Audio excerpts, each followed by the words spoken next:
আমাদের আমের বাগানে আম দেখতে এসেছি আমি, কিন্তু মোটামুটি যে আমের মোল হিসেবে সম্ভব এখন থেকে অনেক মোল দেখা যাচ্ছে, বহুত মোল দেখা যাচ্ছে এখন। মোটামুটি সার বিয়ার খরচ অনেক করেছে লোকজন, কিন্তু ভাই কিছু দেখা যায় না সামনে, খালি শুধু বাগান আর বাগান। কিন্তু একটা লোকজনও নাই যে এই জায়গায় আমি করব, জিজ্ঞাসা করব যে বাগানটা কার, কি সমস্যা।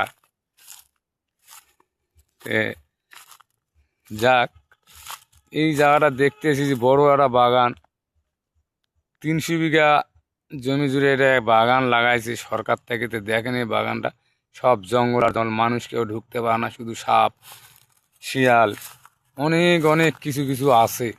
তো ভাই দয়া করে এই বাগানের জন্য, এই জঙ্গলের জন্য আপনারা লাইভ শেয়ার কমেন্ট আপনারা দয়া করে করবেন। আরও অনেক ভিডিওটা ছড়ে দেবেন, আপনারা দেখতে পারবেন। আরও অনেক অনেক দৃশ্য আপনাদের কাছে আমি নিয়ে দাঁড়াবো।